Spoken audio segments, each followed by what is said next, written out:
어느 초등학교에서 선생님이 학생들한테 말했습니다. 여러분들도 나처럼 무신론자가 되기를 원하는 학생은 한번 손들어 보세요 라고 말하니까 어린 학생들이 아직 무신론자라는 말이 뭔지 잘 모르고, 그리고 선생님처럼 되는 것이 좋다고 생각해서 모두 다 손을 들었습니다. 근데 그중 하나이만 손을 들지 않는 것입니다. 왜 너는 손을 들지 않니? 저는 하나님 믿고 있어요. 왜 너는 하나님 믿니? 하나님, 저는 어렸을 때 태어날 때부터 예수님에 대해 배웠고 예수님을 사랑하며 자랐어요. 제 엄마 아빠 모두가 다 예수님 믿으니까 저는 크리스찬이에요 라고 대답합니다. 저는 화가 나서 또 학생한테 말합니다. 그건 말도 안 돼. 네 엄마 아빠가 바보라면 너는 어떻게 되는 거니? 그러자 이 아이가 대답한 말이, 그렇다면 저는 당연히 무신론자겠지요 라고 대답하는 겁니다. 엄마 아빠가 무식하면 미련하면 넌 어떻게 되겠니? 당연히 저도 무신론자가 되겠지요 라고 이렇게 받았다고 합니다. 공자 선생님의 제자인 자공이 어느 날 공자 선생님에게 정치란 무엇인가, 가장 중요한 것이 무엇이냐고 물었을 때 공자 선생님이 이렇게 대답합니다. 식량과 군비 그리고 사회 속의 성실을 확립시키는 것, 그것이 바로 정치의 근본이다. 그러면 그 세 가지 중에 하나를 제해야 된다면 무엇입니까? 그건 당연히 군비지. 또 하나를 제해야 된다면요, 그건 식량이다. 인간이 죽음을 피할 수는 없지만 사회에서 성실이 사라진다면 그건 아무런 보람이 없고 나라는 제대로 서지 않는 것이다 하고 이렇게 설파했다고 합니다. 그래서 무신분립이라는 말이 생깁니다. 믿음이 없이는 서지 못한다는 무신분립이라는 말을 이제 하게 된 것입니다. 어떤 목사님이 미국에 갔다가 풀장에 갔는데 옆에 있는 한 청년이 시계를 그대로 찬 채 물속에 뛰어들려고 하길래, 여보게, 여기 당신 여기 시계 그대로 있지 않느냐고, 왜 물속에 시계를 차고 들어가냐고 물었더니 이 청년이 하는 말이, 이 시계 워터프루프 방수입니다. 그러면서는 그냥 거침없이 물속에 뛰어들더랍니다. 이 목사님이 하신 얘기가, 그 물이 조금치도 들어가지 않도록 완전 방수로 만드는 시계 기술이 부러운 것이 아니라 여기 방수라고 썼다고 그대로 믿고 아무 거리낌 없이 물속에 들어가는 그 믿음이 참 부럽더라고 이런 얘기를 한 적이 있습니다. 성경에서 말한 믿음은 크게 두 가지로 나눌 수 있습니다. 그 하나는 우리가 주 예수를 믿어 구원에 이르는 믿음의 은혜의 믿음이라고 이제 말할 수 있습니다. 너희가 그 은혜를 인하여 믿음으로 말미암아 구원을 얻었나니 이것이 너희가 난 것이 아니라 하나님의 선물이라고 이렇게 말씀하면서, 이것은 이제 구원의 절대 조건으로 믿음, 이건 크다 작다도 할 수 없는 이제 예수를 믿는 그 믿음이 우리를 구원하기에 은혜의 믿음이라고 말할 수 있습니다. 두 번째는 은사의 믿음이 있습니다. 어떤 위기 속에서도 담대하고 어떤 불가능한 일도 가능케 하는 이런 이제 은사적인 하나님의 선물로서 이런 믿음이 있습니다. 마가복음 9장 23절 보면 예수께서 이르시되 할 수 있거든이 무슨 말이냐, 믿는 자에게는 능치 못함이 없느니라. 어떤 불가능한 일도 믿음을 통해서 이뤄낼 수 있는 이런 은사적인 믿음이 있다는 차원에서 우리는 믿음을 은혜의 믿음과 은사의 믿음 두 가지로 나눠 말할 수가 있습니다. 오늘 말씀을 보면 제자들이 이제 예수님을 따르다가 한 2년쯤 되었던 것으로 보여지는데, 이때 예수님께 한 가지 소원을 하십니다. 주여 우리에게 믿음을 더하소서. 예수님께 이제 믿음을 달라고, 믿음을 더해달라고 이렇게 기도하고 있습니다. 이 말씀 몇 가지로 정리될 수 있는데, 먼저 저들은 믿음이 제일 중요하다는 사실을 깨달았습니다. 예수님이 행하신 그 놀라운 일들을 보면서 이제 가장 중요한 건 우리에게 세상의 어떤 권세도 아니고 재물도 아니고 명예도 아니고 다른 어떤 것보다도 가장 중요한 것은 바로 믿음이다 하는 사실을 깨닫고 제자들은 예수님께 믿음을 구하고 있는 것입니다. 솔로몬이 하나님 앞에 지혜를 구할 줄 알았던 지혜가 있었듯이 제자들은 이제 믿음을 구할 만한 믿음이 생겨난 것입니다. 여러분들은 무엇을 하나님 앞에 구하시겠습니까? 무엇이 제일 중요하다고 생각하십니까? 사람 믿음이 없으면 가정조차도 제대로 서질 못합니다. 결혼한 지 한 10년 된 주부가 주례준 목사님한테 찾아와서 울면서 하소연합니다. 목사님, 도저히 못 살겠습니다. 왜 그러냐? 그 사람이 이제 무슨 말을 해도 믿어지질 않습니다. 가정에 성실하겠다, 다른 데 눈 돌리지 않겠다, 오직 당신만을 바라보며 살겠다. 별별 소리를 해도 이젠 그 말조차 믿어지지 않으니 이제 어쩌면 좋습니까? 하고 이렇게 울면서 하소연을 하더라는 것입니다. 그렇습니다. 가정도 서로 믿지 못하면 가정도 하나 되지 못하는 것입니다. 그럼 이 제자들은 이 믿음의 선물이라는 사실을 깨달았습니다. 믿음이라는 건 내가 어떤 이제 나름대로 생각하는 종교적인 논리 체계가 아니고 어떤 사실에 대한 이해 정도가 아니라 믿음은 내가 뭔가 노력하면 얻어질 수 있는 것이라는 것이 아니라 하나님께서 주셔야만 된다. 이것은 하나님이 주시는 선물이라는 사실을 깨닫고 믿음을 더하소서라고 이렇게 믿음을 구하고 있습니다. 한 청년이 예수 믿고 나니까 너무 좋아서 그는 이제 자기의 그 친구한테 이런 편지를 보냈습니다. 아무개야, 내가 가장 간절하게 내 전 존재를 쏟아서 너한테 꼭 이 말만은 꼭 전하고 싶다. 너 꼭 만나서 나하고 얘기 좀 하자. 어느 날 어느 곳에 만나서 우리 얘기 좀 하자. 그래서 그 친구를 만나게 됩니다. 그랬더니 이제 친구를 만나자 예수 믿게 된 그 청년이 이렇게 얘기합니다. 말이야, 하나님께 세상을 얼마나 사랑하셨는지 하나님 당신의 외아들 예수님이 이 땅에 보내셨어. 그래서 예수님이 인간의 몸을 입고 이 세상에 오신 거야.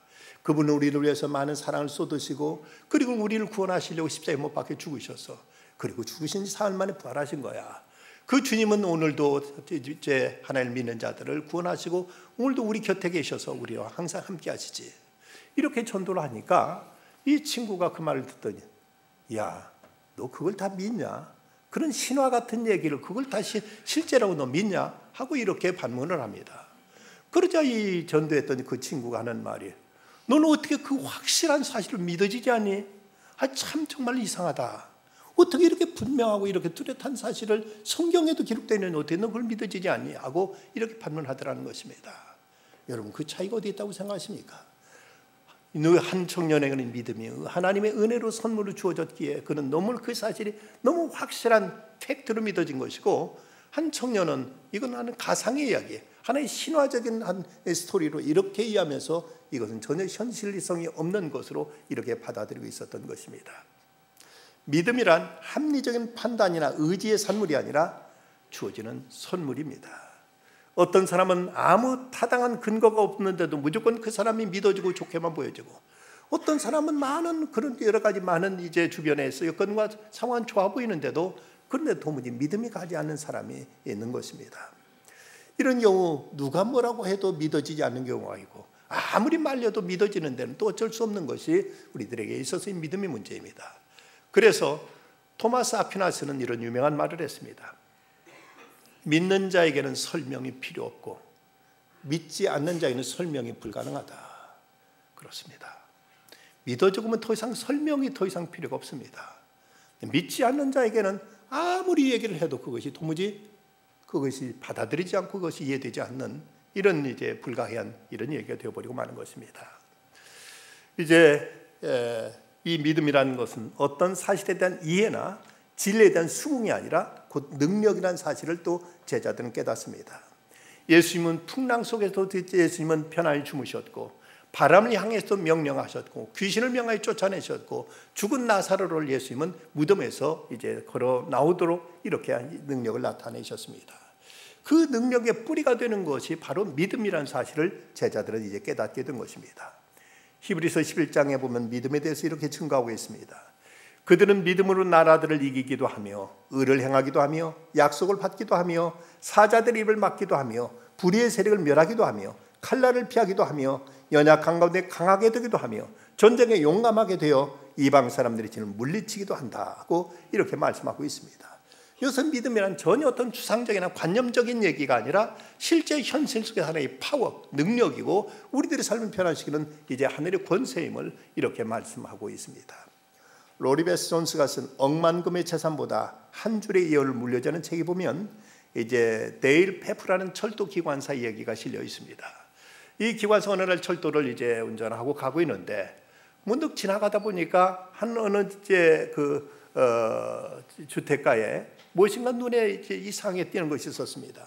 그가 말하기를 철로 근처에 주택가가 있는데 그걸 지나다 보면 집안의 잔디가 항상 늘 깨끗하게 정돈되어 있었는데 근데 그날따라 이상하게 눈이 온 지 한참 됐는데도 눈이 쌓여있고 왠지 신경이 쓰이더라는 것입니다.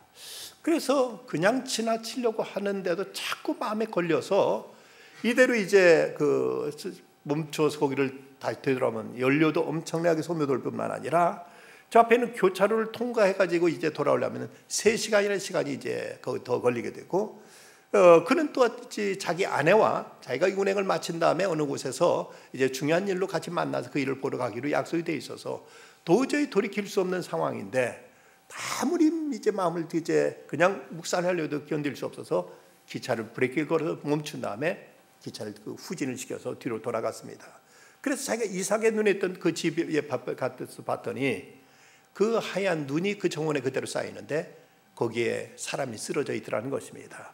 그는 기차에 내려가지고 이제 할머니를 들쳤고 기차에 태워서 병원에 om겨서 할머니를 살렸습니다. 이 할머니는 눈을 치우러 나왔다가 그만 눈길이 미끄러져서 쓰러져 가지고 3시간 동안이나 꼼짝 못하고 눈 속에 묻혀 있었는데 15분만 늦었더라도 동사로 인해서 목숨을 잃을 뻔했다는 것입니다. 근데 이 할머니가 깨나자 이렇게 말하더랍니다. 내가 누워서 할 수 있는 일이라고는 기도밖에 없었어요. 제발 누가 와서 나를 좀 이렇게 옮겨주기를 기도만 하고 있었을 뿐이었지요 라고 이렇게 말하더라는 것입니다. 믿음의 기도는 달리는 기차도 되돌려오게 할 수 있는 능력이 있음을 증명한 사실입니다. 예수님이 믿음을 더할 수 있는 길을 3가지 비유를 통해 말씀하십니다. 그 첫째는 겨자씨 비유로서 살아있는 생명의 씨앗이 있어야만 된다는 사실을 말씀하십니다. 오늘 6절 말씀 보면 주께서 이르시되 너에게 겨자씨 하나 만한 믿음이 있었더라면 이 뽕나무 떨어 뿌리가 뽑혀 바다에 심겨라 하였을 것이요 그것이 너에게 순종하였으리라. 여기서 굳이 뽕나무 뿌리를 말씀하고 있는 것, 여기서 이제 겨자씨를 말씀하고 있는 것, 이제 이 겨자씨라는 것은 가장 작은 씨앗으로 이스라엘 사람들은 알려져 있습니다.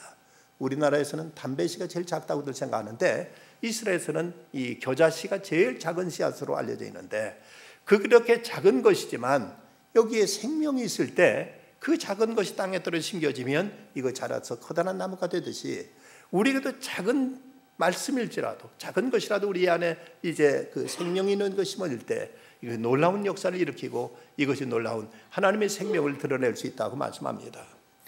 100여 년 전에 영국의 탐험대가 저 이집트에 갔다가 거기에 있는 그 고분 속에서 미이라와 함께 옆에 있는 그 꽃병을 하나 거기서 이제 발견해서 이 꽃병을 그 대형 박물관에 보냈습니다. 근데 대형 박물관이 이걸 받아가지고 옮기다가 그만 이 꽃병이 떨어져가지고 깨지는 바람에 그 꽃병 속에서 아주 딱딱하게 굳어져 있는 그 완두콩 씨앗 몇 개가 거기서 발견됩니다. 그 식물학자들이 어쩐가 싶어서 3,000년이나 지난 씨앗을 땅에 심고 물을 줬더니 30일이 지나자 여기서 싹이 트고 자라서 이제 그 완두콩이 꽃을 피우게 되더라는 것입니다. 무려 3,000년이 지났지만 여기 생명이 있었더니 이것이 이렇게 다시 살아난 것처럼 우리에게 주어지는 말씀도 이걸 말씀 씨앗이 자라게 되면 이것이 놀라운 역사를 일으킨다는 것을 말하고 있습니다. 자, 그 베드로전서 1장 23절에 보면 너희가 거듭난 것은 썩어질 씨로 된 것이 아니요 썩지 아니할 씨로 된 것이니 살아있고 항상 있는 하나님의 말씀으로 되었느니라. 믿음이란 내 의지나 신념이 아니라 하나님 말씀을 듣고 그 말씀이 우리 안에 거할 때 우리 안에 생명의 믿음이 이제 주어지게 된다는 사실을 말씀하고 있습니다. D.L. 무디는 우리에게 믿음이 어떻게 주어진가를 이렇게 자기 체험을 통해 설명한 적이 있습니다. 나는 믿음을 달라고 간절히 기도했다. 그리고 어느 날 벼락이 떨어지듯 내 마음속에 갑자기 믿음이 오리라고 기대했다. 그러나 믿음은 오지 않았다. 그는 어느 날 로마서를 읽던 중에 10장 17절 말씀, 믿음은 들음에서 나며라는 말씀을 이제 읽고는 내 자세가 잘못된 것을 깨달았다. 그때부터 나는 기도하기 시작했다. 먼저 성경을 펴고 읽으며 하늘로부터 오는 음성에 귀를 기울이기 시작한 것이다. 그랬더니 믿음이 생길 뿐만 아니라 나날이 자라가는 것을 이제 알게 되었다고 이렇게 고백하고 있습니다. 여러분, 참된 믿음이란 자기 확신이 아니라 말씀에 대한 청종이다고 이렇게 말합니다. 내가 이것이 옳겠다, 이것이 좋겠다 하는 내 종교적인 어떤 신념 속에 갖는 어떤 자기 확신이 아니라 하나님 말씀 구체적으로 듣고 그 말씀을 따라 행하는 것이 이것이 믿음이지, 아무리 그럴듯하고 거룩하고 고상한 생각을 한다 할지라도, 거기에 대한 흔들리는 확신이 있다 할지라도 이건 믿음이 아닙니다. 참된 믿음은 하나님 말씀이 구체적으로 내게 주어지고 그 말씀을 내가 청종할 때, 듣고 행할 때, 이것이 바로 실제적인 확실한 믿음임을 분명히 알아야 될 것입니다. 그래서 미국의 한 대통령을 위한 기도문 가운데 이런 내용이 있습니다. 하나님이여, 이 대통령으로 하여금 자기 신념대로 살지 않게 하시고 당신의 진리에 겸손히 순종하는 믿음과 용기로 살아가게 하여 주시옵소서. 자기 의지, 자기 생각 십자가에 못 박아버리고 오직 주님께서 내게 주신 그 말씀이 절대 진리로 알고 그 말씀을 그대로 따르는 것, 이것이 성경에서 말씀한 믿음이라는 사실을 우리는 알아야 됩니다. 씨앗은 그대로 두어서는 싹이 트지는 않습니다. 하나님의 말씀도 듣고 행하지 않으면 그 믿음은 자라지 않습니다.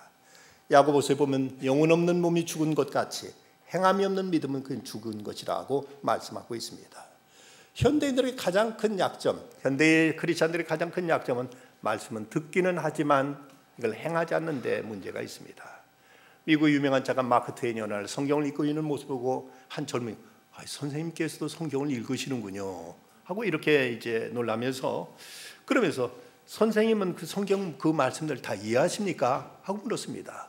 그러자 이 마크 트웨인이 한 말이, 내가 이 말씀을 다 이해하지 못하고 있는 것보다도 내가 이해하고 있는 말씀조차도 내가 행하지 못하고 있다는 것이 나를 마음 아프게 하네 라고 대답하더랍니다. 우리는 말씀 많이 알지 못한다 할지라도 알고 있는 말씀 하나하나도 지켜 행할 때 여기서 우리들의 진정한 믿음이 이제 생성된다는 사실을 알아야 됩니다. 두 번째, 예수님은 뽕나무 뿌리 비유를 통해서 참된 믿음은 어떤 불가능도 가능하게 한다는 사실을 말씀하고 있습니다. 이 뽕나무들은 뿌리가 뽑혀 바다에 심기라 하였을 것이요 그것이 너에게 순종하였으리라. 왜 하필 뽕나무 뿌리를 말씀하실까? 저 이스라엘에서는 뽕나무가 제일 뿌리를 깊게 내리고 넓게 퍼져서 뽕나무는 도저히 뽑아낼 수 없는 나무로 이렇게 생각하고 있다는 것입니다. 그래서 이렇게 뿌리가 깊은 나무일지라도 이제 믿음으로 명하면 그 뿌리째 뽑혀서 이것이 옮겨지리라는 이런 이제 능력을 말씀하고 있습니다. 믿음이라는 어떤 추상적인 진리에 대한 확신과 신뢰가 아니라 이것은 하나님 말씀은 능력이 있고 이것은 오늘도 구체적으로 우리들의 삶을 변화시킬 수 있는 파워가 있음을 이제 믿고 그대로 행하는 것, 이것이 진정한 믿음이라는 사실입니다.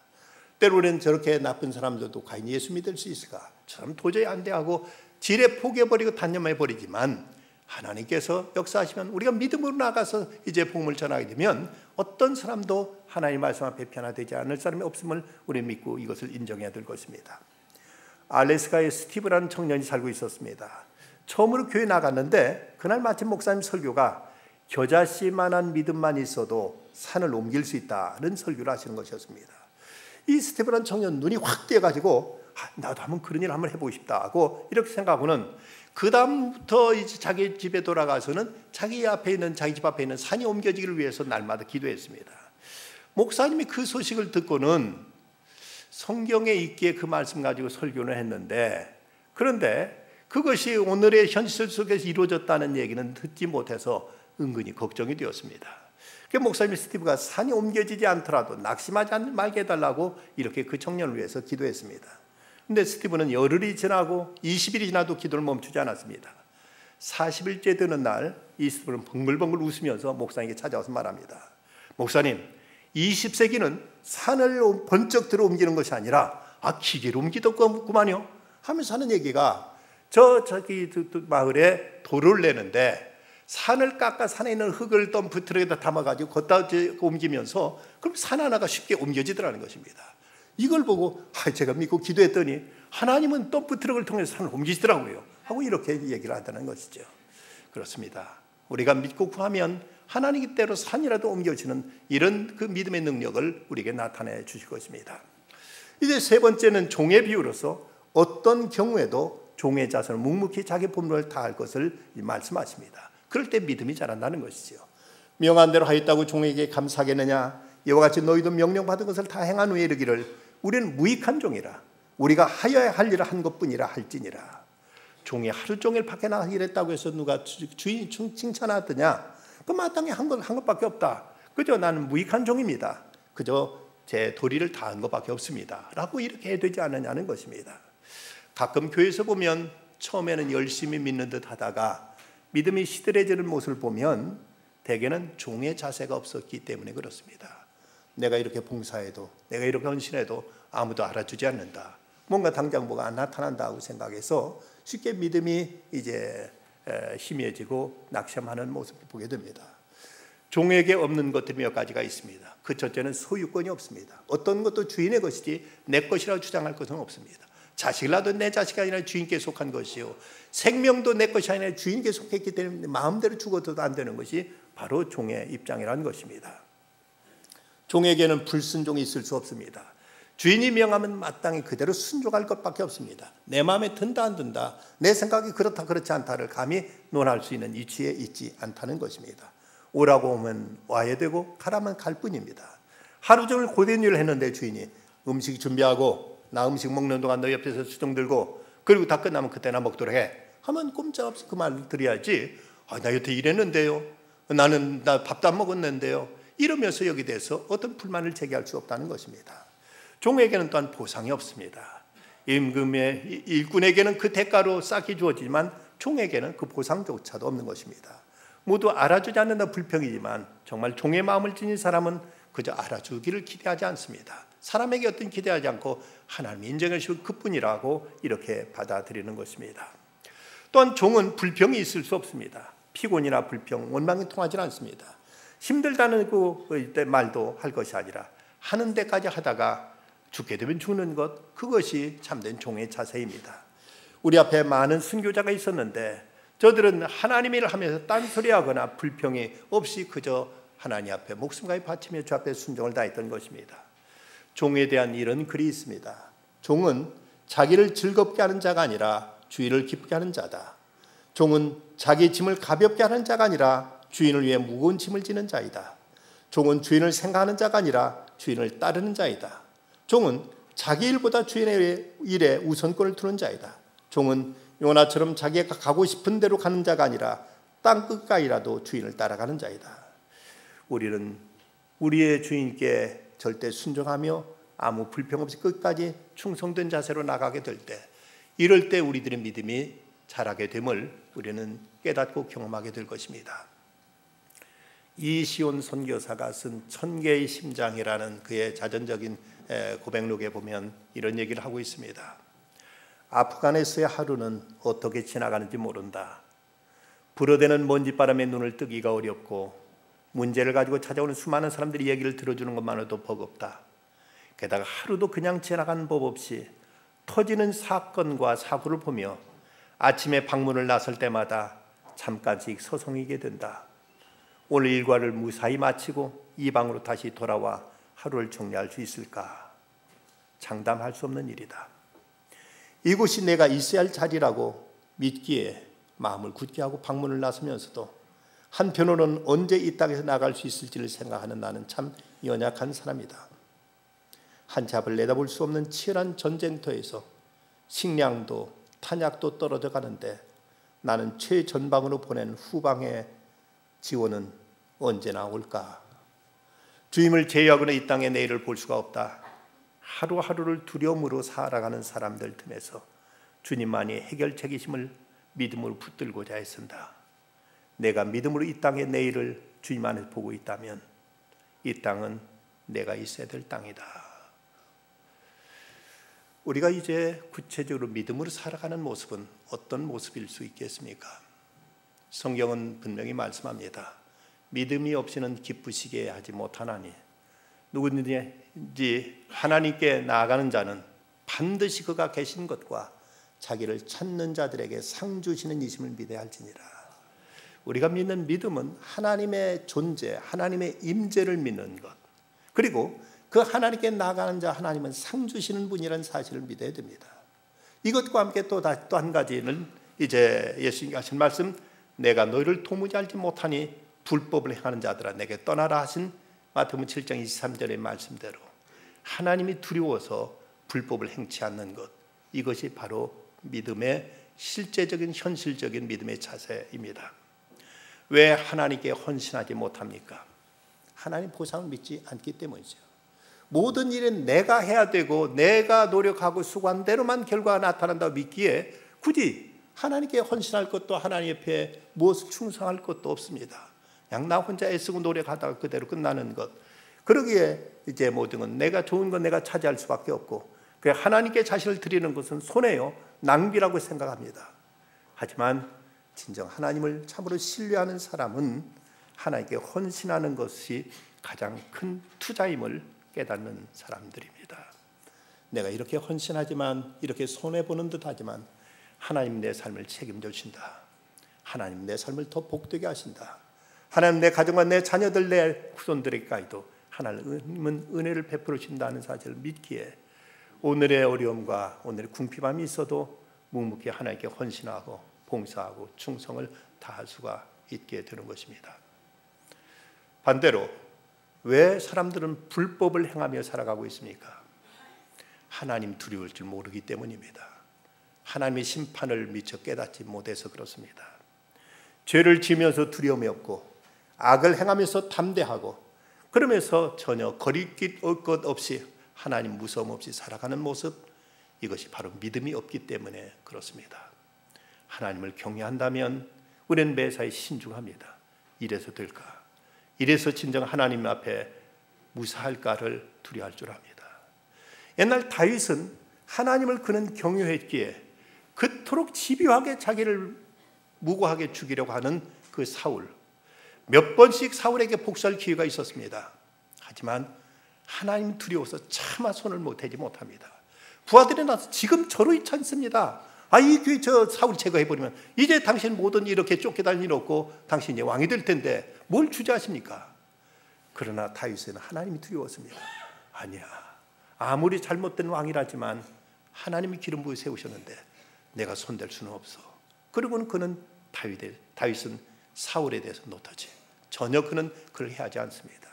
도덕적으로 윤리적으로 상식적으로 보나 뭘 어떤 면을 보나 사울은 패륜왕이요 다윗은 얼마든지 복수할 수 있다고 봤는데도 하나님이라는 기름이 부으셨다는 사실 앞에 그는 조금치도 손대지를 못합니다.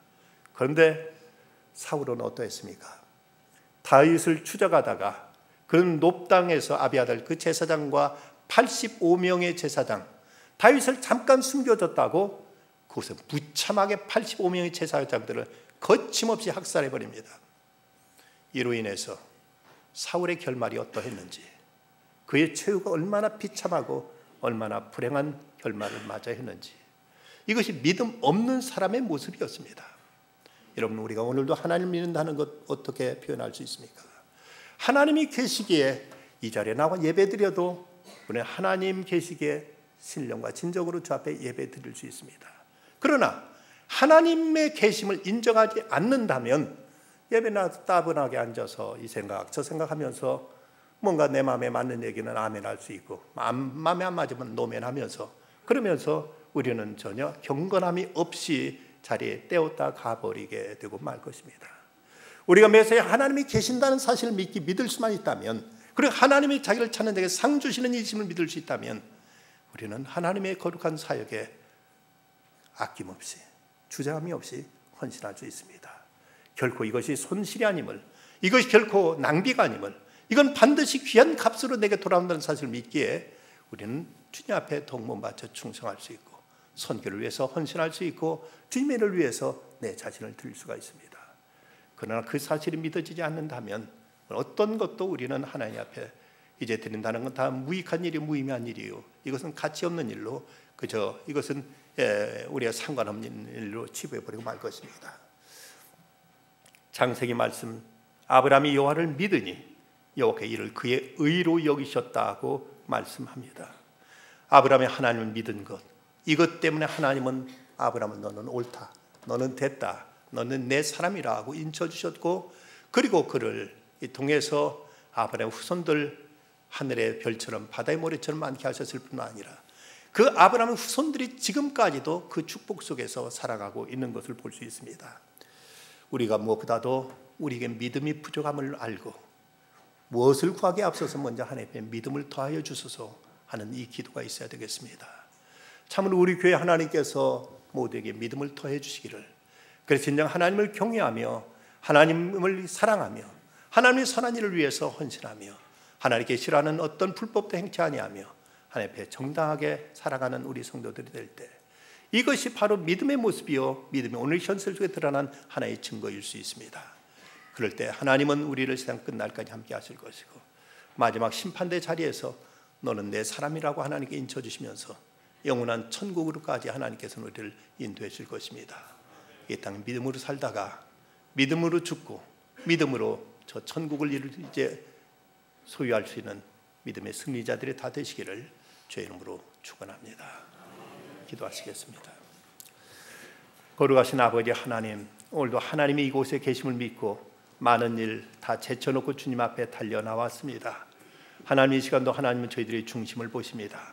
아버지 하나님, 어느 때든지 하나님이 계시다는 그 사실 앞에서 정직하게 하여 주시고 하나님을 찾는 자에게 상 주시는 이심을 믿어 주 앞에 충성과 헌신을 다할 수 있는 저희들 되게 해 주시옵소서.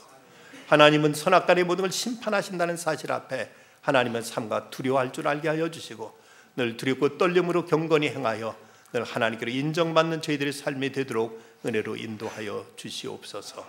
예수님의 이름으로 간절히 기도드리옵나이다. 아멘.